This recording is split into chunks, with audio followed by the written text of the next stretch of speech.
Hello, and welcome back to Ivy Lilia. I'd like to start off by just saying, please ignore my sunburn. Yesterday was the first time I've been outside in a couple months and the sun really did me dirty. All right, now that we've gotten that out of the way, happy IB exam season. I know exams are already underway and you're probably already feeling the stress. I wanted to give my advice on last-minute study tips. With all the tests piling up, it can feel like you're overburdened with studying and you don't even know where to begin. But there are a few things you can do to make sure you're performing at your best and that you're your best prepared on test day. The first thing you need to do is review the syllabus for each of your exams. This will show you exactly what you need to know and how IB can ask you about it. The IB will never ask you anything that's not on the syllabus. However, their wording might be a little bit different than what your teacher taught. So it's really important to understand what you're going to be asked in terms of how the IB will ask it. This is a really good check for you to make sure you know all aspects of the curriculum and just go over in your mind. Okay, yeah, I know that. I know this next topic. Maybe I don't know this so well and I need to review it. By going over the syllabus, you can ensure that what you studied is what you need to know and also make sure that you know what you need to study. Another really helpful thing to do, especially as you get closer to exam day, is practice tests.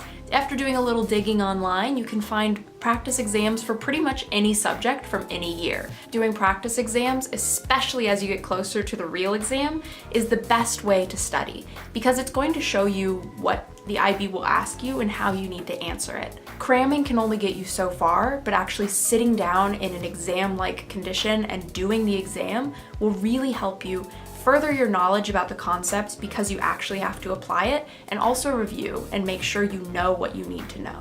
Doing practice exams also gives you a really good opportunity to make sure you know how to time yourself and manage your time in the exam. Honestly, I think half of your success on an IB exam comes from managing your time and knowing where to devote the most energy in problem solving or answering different questions.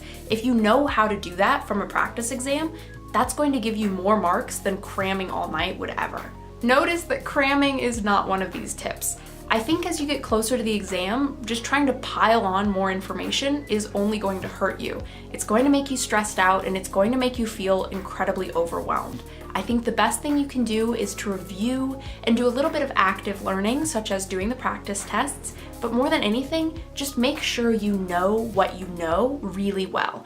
You're probably not going to learn a whole nother set of information right before the exam, but refining and making sure you know what you know well is actually really helpful for getting full marks. So my third and last tip is to do active review in the days up to the exam, and then right before the exam, don't test yourself anymore. Do passive stuff. Review your notes, review flashcards you might have, but don't stress yourself out. Don't try to cram on new information past the evening before the exam. Give yourself ample time to just relax and say, okay, I know this material. I know IB exams can be incredibly stressful, but really, if you focus on what you know and what you've learned throughout the semester, that's gonna help you more than getting overwhelmed or trying to cram. Good luck on your exams and have fun. Finish out your IB experience strong. So, I'll see you later.